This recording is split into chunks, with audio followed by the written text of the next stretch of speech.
നമസ്കാരം, ഏവർക്കും പുതിയ വീഡിയോയിലേക്ക് സ്വാഗതം. ഇന്ന് ഡെവലപ്മെൻറ്റ് സീരീസിൽപ്പെട്ട മറ്റൊരു വീഡിയോ ആയിട്ടാണ് നിങ്ങളുടെ മുന്നിലേക്ക് വരുന്നത്. വിഴിഞ്ഞത്തിൻ്റെ വാർത്തകളാണ് ഇപ്പോൾ സജീവമായിക്കൊണ്ടിരിക്കുന്നത്.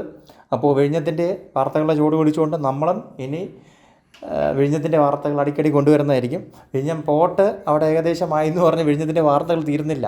നമ്മൾ പറയുന്ന പോലെ ഇത് വെറും തുടക്കം മാത്രമാണ്. ഇനി അങ്ങോട്ട് വാർത്തകൾ കാണാൻ പോകുന്നേ ഉള്ളൂ. വികസനത്തിൻ്റെയും അതുപോലെ തന്നെ കപ്പലുകളുടെയും എല്ലാം വാർത്തകൾ. അപ്പോൾ അതുമായി ബന്ധപ്പെട്ട കാര്യങ്ങൾ നിങ്ങളിലേക്ക് എത്തിക്കും. വിഴിഞ്ഞത്തെ പറ്റി മറ്റൊരു പോസിറ്റീവ് വാർത്തയുമായിട്ടാണ് നിങ്ങളുടെ മുന്നിലേക്ക് വന്നിരിക്കുന്നത്. ഇപ്പോൾ അറിയാനായിട്ട് സാധിക്കുന്നത്, നമ്മുടെ കഴിഞ്ഞ ഉദ്ഘാടനത്തിൽ നമ്മുടെ കരണദാനി, നമ്മുടെ അദാനിയുടെ എല്ലാമായ കരണദാനി നമുക്ക് തന്നൊരു വാഗ്ദാനം എന്ന് പറയുന്നത്, ഇതിൻ്റെ ട്രയൽ റൺ കഴിഞ്ഞ് ഇത് കമ്മീഷൻ ചെയ്യുമ്പോൾ 10 ലക്ഷം TEU ആയിരിക്കത്തില്ല ഇതിൻ്റെ ശേഷി, പകരം 15 ലക്ഷം TEU ആയിരിക്കും ഇതിൻ്റെ ശേഷി എന്നാണ് ഇപ്പോൾ പറയപ്പെടുന്നത്. അപ്പോൾ തുടക്കത്തിൽ തന്നെ ഒരു വൻ കുതിച്ചുചാട്ടം അല്ലെങ്കിൽ ഒരു വൻ മാറ്റമാണ് നമ്മൾ അദാനി പോർട്സുമായി ബന്ധപ്പെട്ട് ഇപ്പോൾ വന്നുകൊണ്ടിരിക്കുന്നത്. അതിനർത്ഥമെന്ന് പറയുന്നത്, നമുക്കിവിടെ ഒട്ടനവധി കണ്ടെയ്നേഴ്സ് നമുക്കിവിടെ കൂടുതൽ ഹാൻഡിൽ ചെയ്യാനായിട്ട് സാധിക്കും ഒരു വർഷത്തിൽ. അതുപോലെ തന്നെ ഒട്ടനവധി മെഗാ ഷിപ്സുകൾ നമ്മുടെ നാട്ടിലേക്ക് കുതിച്ചു പായുന്ന രംഗം നിങ്ങൾ ഓർത്തു നോക്കൂ. നമ്മുടെ വിഴിഞ്ഞത്ത് നമുക്ക് അതും മറ്റൊരു ടൂറിസമാണ് കേട്ടോ. ഈ ഷിപ്പ് സ്പോട്ടിംഗ് എന്ന് പറയുന്നത് വളരെ വലിയൊരു സംഭവമാണ്. അപ്പോൾ അതിന് വേണ്ടിയിട്ട് തന്നെ നമുക്ക് ടൂറിസം രംഗത്ത് നമുക്ക് മറ്റൊരു ഇൻഡയറക്റ്റ് ഓപ്പർച്യൂണിറ്റിയും അവിടെ വരുന്നുണ്ട്. അതിലേക്കൊക്കെ പിന്നീട് വരാം. നമുക്കിതാദ്യം ഒന്ന് മുന്നോട്ട് പിടിക്കാം. നമ്മുടെ 15 ലക്ഷം TEU, അതായത് നമ്മുടെ 2047 കൂടിയിട്ടാണ് ഈ ഒരു പദ്ധതി കംപ്ലീറ്റ് ചെയ്യുമെന്നാണ് ആദ്യം പറഞ്ഞതെങ്കിലും ഇതിൻ്റെ ആ ഒരു ഇമ്പോർട്ടൻസും ആ ഒരു ഇൻ്റർനാഷണൽ സ്വഭാവവും ആ ഒരു ഇമ്പോർട്ടൻസും എല്ലാം മനസ്സിലാക്കിയ അദാനി, അതുപോലെ തന്നെ നമ്മുടെ കേരള സർക്കാരും 2028 കൂടിയിട്ട് ഈ ഒരു പദ്ധതി പൂർത്തീകരിക്കാനാണ് ഇപ്പോൾ പ്ലാൻ ചെയ്യുന്നത്. ടോട്ടൽ ഇപ്പോഴത്തെ ആദ്യ ഘട്ടത്തിന് പുറമെ ഇനി ഒരു 3 ഘട്ടം കൂടെ വരും. ഈ 3 ഘട്ടത്തിലുമായിട്ട് നേരത്തെയുള്ള പ്രഖ്യാപനം എന്ന് പറയുന്നത് 30 ലക്ഷം TEU ശേഷിയുള്ള ഒരു പോർട്ട് നിർമ്മിക്കുമെന്നായിരുന്നു. പക്ഷേ ഇപ്പോൾ പറയാനായിട്ട് അല്ലെങ്കിൽ അറിയാനായിട്ട് സാധിക്കുന്നതെന്ന് പറഞ്ഞു കഴിഞ്ഞാൽ അത്രയുമല്ല, അതുക്കും മേലെ അതുക്കും അപ്പുറം 50 ലക്ഷം TEU വരെ അച്ചീവ് ചെയ്യാൻ പറ്റുന്ന രീതിയിൽ, സ്പെക്കുലേഷൻസ് ആണ്, നമുക്ക് കറക്റ്റായിട്ടുള്ള ഡീറ്റെയിൽസ് വന്നിട്ടില്ല. പക്ഷേ സ്പെക്കുലേഷൻ ആയിരുന്നാലും ഇനി എന്തുമായിക്കോട്ടെ, ആ ഒരു ചർച്ച തന്നെ വളരെയധികം ഇമ്പോർട്ടൻസ് ആയിട്ടുള്ള സംഗതിയാണ്. ഈ പോർട്ടിൻ്റെ ആ ഒരു സവിശേഷമായ സ്വഭാവവും ബാക്കി കാര്യങ്ങളുമെല്ലാം മനസ്സിലാക്കിയിട്ടാവണം ഈ ഒരു പോർട്ട് ഇവിടെ നിലനിൽക്കും. അതുപോലെ തന്നെ ഈ പോർട്ടിനെതിരെ പ്രവർത്തിച്ചവർക്ക് എല്ലാവർക്കും വലിയൊരു ഷോക്ക് തന്നെയായിരിക്കും. പലരും പണ്ട് പറയുകയുണ്ടായി, പ്രശസ്തനായ ഒരു ക്യാപ്റ്റനാണ് പറയുകയുണ്ടായത്, ഇവിടെ മദർഷിപ്പുകൾക്ക് അടുക്കാനൊന്നും പറ്റില്ല എന്ന്. ആളുടെ പേരൊന്നും പറയുന്നില്ല, എല്ലാവർക്കും അറിയുന്ന ആൾ തന്നെയാണ്, പലർക്കും അറിയാവുന്ന ആൾ തന്നെയാണ്, എല്ലാവർക്കും ഞാൻ പറയുന്നില്ല. ഇവിടെ മദർഷിപ്പ് പോയിട്ട് ഒരു ഷിപ്പിന് പോലും കയറാൻ പറ്റാത്ത കുറേ കാര്യങ്ങളൊക്കെ അദ്ദേഹം പറഞ്ഞിട്ടുണ്ടായിരുന്നു. ഈ ഷിപ്പ് കയറിയപ്പോൾ അദ്ദേഹം എവിടെ പോയി എന്നൊരു കാര്യം കൂടി ഇതിനോടൊപ്പം ചോദിക്കുന്നുണ്ട് ഞാൻ. കാരണം ഇതെല്ലാം ചോദിക്കേണ്ട അവസരമാണ്. ഇന്ന് വരെ നമ്മൾ ഇതിനെ പറ്റിയിട്ട്, ഇതിനെ നെഗറ്റീവ് സ്പ്രെഡ് ചെയ്തതിനെ പറ്റിയിട്ട് ഒന്നും പറഞ്ഞിട്ടില്ല. പക്ഷേ ഇനി നെഗറ്റീവ് സ്പ്രെഡ് ചെയ്യാനായിട്ട് സമ്മതിക്കില്ല.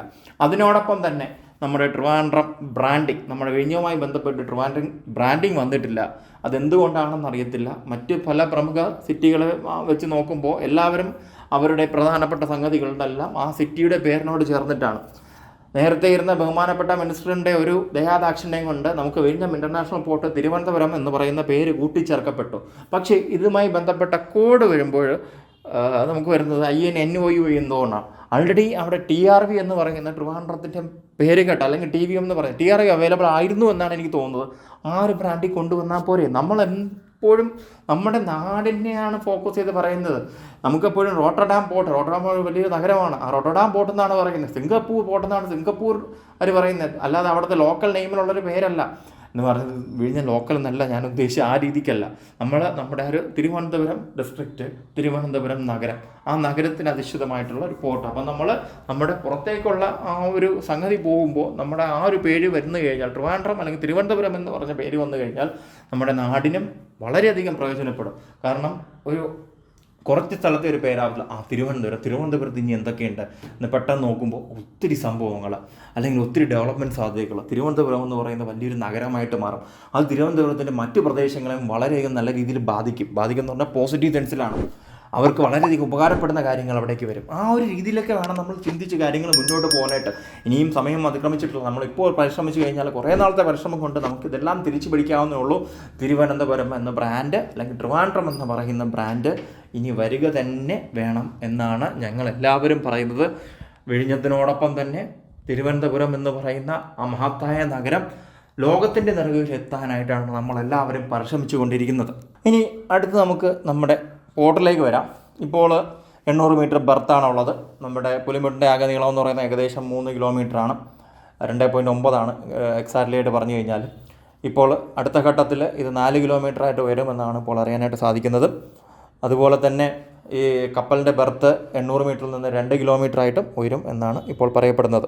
അതുപോലെ തന്നെ ഇപ്പോൾ അദാനിയിൽ നിന്നുള്ള ആ ഒരു റിപ്പോർട്ടുകൾ അനുസരിച്ചാണെങ്കിൽ ഒക്ടോബറിൽ തന്നെ അടുത്ത ഘട്ടങ്ങളുടെ പ്രവർത്തനം തുടങ്ങാൻ പറ്റുമെന്നാണ് ഇപ്പോൾ പറയപ്പെടുന്നത്. പക്ഷേ അതിന് പരിസ്ഥിതി അനുമതി ലഭിക്കണം. നമ്മുടെ കേരളത്തിൻ്റെ കാര്യം വരുമ്പോൾ പരിസ്ഥിതി പ്രശ്നങ്ങൾ വളരെയധികമാണ്. പല പ്രധാനപ്പെട്ട പ്രോജക്റ്റുകളും മുടക്കിയേക്കുന്നത് ഈ പരിസ്ഥിതി അനുമതിയിലാണ്. അപ്പോൾ പരിസ്ഥിതി അനുമതി എത്രയും പെട്ടെന്ന് ലഭിക്കുമെന്നാണ് ഞങ്ങൾ വിചാരിക്കുന്നത്.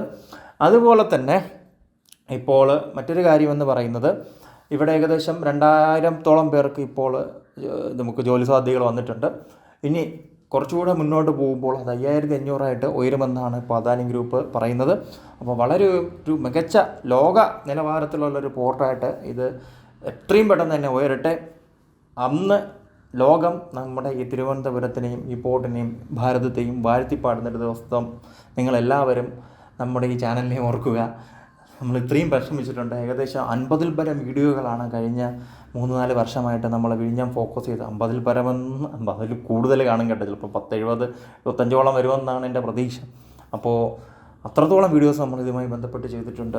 ഇത് വിഴിഞ്ഞം സാക്ഷാത്കരിക്കപ്പെടുമ്പോൾ ഏറ്റവും കൂടുതൽ സന്തോഷിക്കപ്പെടുന്ന ആളുകളിൽ ഒരു കൂട്ടരാണ് നമ്മളുടെ എല്ലാ ഹോൾ ടീം എന്ന് പറയുന്നത്. അപ്പോൾ വളരെയധികം സന്തോഷമുണ്ട് വിഴിഞ്ഞം മുന്നോട്ട് പോകുന്നത് കാണുമ്പോൾ, അല്ലെങ്കിൽ വിഴിഞ്ഞം യാഥാർത്ഥ്യമാകുമ്പോൾ. നമ്മളുടെ പലരുടെയും വയസ്സോളമോ അതിനപ്പുറമോ ആ വിഴിഞ്ഞം പദ്ധതിക്ക് പ്രായമുണ്ട്. ഇത് രണ്ടാമത്തെ ഒരു റീലോഡഡ് വിഴിഞ്ഞത്തിൻ്റെ കാര്യമാണ് കേട്ടോ പറയുന്നത്. 1990 തൊട്ടുള്ള കാര്യമാണ് പറയുന്നത്. അതിന് മുമ്പ് 1945-ലും 42-ലും 40-ലും 30-ലും അവസാനമൊക്കെ അത് വന്നത് വേറൊരു കാര്യമാണ്. അതിനു മുന്നേ ഇതൊരു പോർട്ടായിട്ടുണ്ടെന്നാണ് ചരിത്രം പറയുന്നത്. അപ്പോൾ ആ ചരിത്ര നഗരത്തെ, ആ ചരിത്ര തുറമുഖത്തെ നമുക്ക് വീണ്ടും സൃഷ്ടിക്കാൻ കഴിഞ്ഞതിൽ വളരെയധികം സന്തോഷമുണ്ട്.